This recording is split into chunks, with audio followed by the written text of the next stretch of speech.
something else you did earlier this year was the Jersey Cup. Yeah.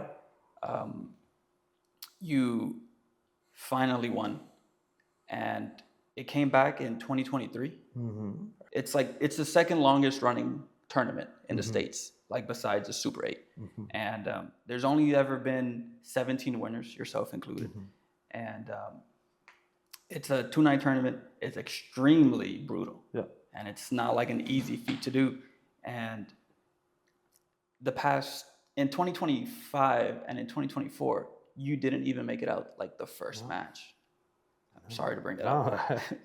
You're saying a lot of things right now that if this was in January, if this was before the J CUP, I would have been extremely offended and unhappy to hear. Yeah. But since I've won, those things don't matter anymore. Right. What's the past is the past. Exactly. Right? Nobody remembers that. You only remember what's happened most recently in your life. You don't. You only remember how things have ended. You don't remember everything in between. For sure. Okay. So I mean, we'll touch on that, right? I just this year's J CUP was different, right? You said the word finally. For me to finally do something, I don't like that. That means that there were expectations of me, right? And whether I placed them upon myself or people had expectations of me, that I should have won the J CUP the previous 3 times that I was in it. So I had a different motive this tournament. Yeah. Last time I succumbed to my desires, that desire to inflict pain and hurt people, and I wasn't so worried about winning. Gotcha. I wasn't so worried about capturing the J CUP, but it started to really get with like my mind started to mess with me. Am I not as good as these people that are placed in this tournament? Yeah. I know that they are beneath me, but how can I continue to say that when I'm losing? Right. First year, I beat Billy Starks. That was easy. That was fun. Then I lost to the eventual winner, Jordan Oliver. The following 2 years, I was placed in a scramble match. Right.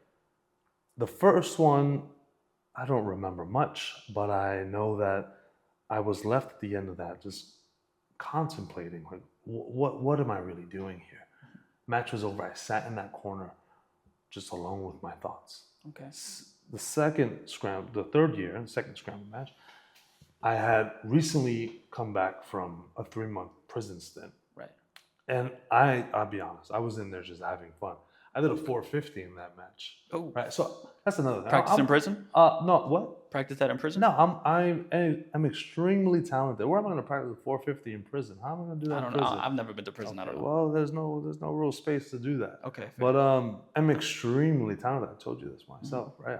I'm if I chose to, I would be one of the best high flyers in the nation. I'm not. That's not like hyperbolic. That's factual. That's not my style. It's not what I enjoy doing. If I want to, I'll do it. But this year, I think there was a lot of doubt, and a lot of people weren't expecting me to move on, and I don't blame them. I didn't show much before, and I had Eric Stevens in the first round. Right. And boy, does he hit hard! But I like that.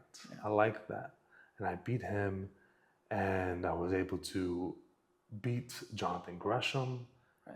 Which was after you had a buy-in. I did have a buy. Yeah. That's not my problem. I don't make the rules. Honestly, better for you. Better for me. I don't make the rules. Like I said, my motivation that night was to win.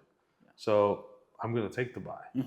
And it gave me a little bit more time to rest. For sure. Jonathan Gresham had one more match than I did. That's on them. He recently had a stroke prior to that. Yeah, okay. So I knew that I just had to outlast him. That's really all I had to do. Right. He's one of the best technical wrestlers in the world. He's the octopus. Absolutely. Right? But he just came back from the stroke. Yeah. And if I wanted to, I could put him into another one. I was really focused on winning. And I outlasted him. And I went up against the JCW champion at the time, someone that I had a long, long history with. Right. And we both left changed people. I'll just say that. I think she learned a lot that day of what it takes to be a real animal and the animalistic nature of the fight and what you really need to overcome. And I left knowing what it's like, what you need to do to become a champion.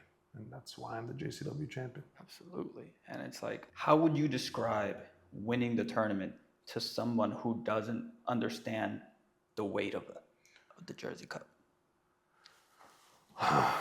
I think, the weight of the Jersey Cup itself is not something that I personally relate to. I mean, the weight of overcoming all the doubt that I just explained to you, I think that was more important to me. But it is a prestigious tournament. There are people who work their whole lives and whole careers to make it into that tournament, let alone win it. Right. So when I did win, I think new expectations were placed upon me, as I am, rightfully the best junior heavyweight in the country and the world, because we've had people from around the world come into that tournament. Yeah. And I've since then met those expectations, if not exceeded them. I've defended that title. I've won every time. I'm having the best run of my career right now. You are. Best run of my life. And I think that, it's going to take a lot for someone to take that from me.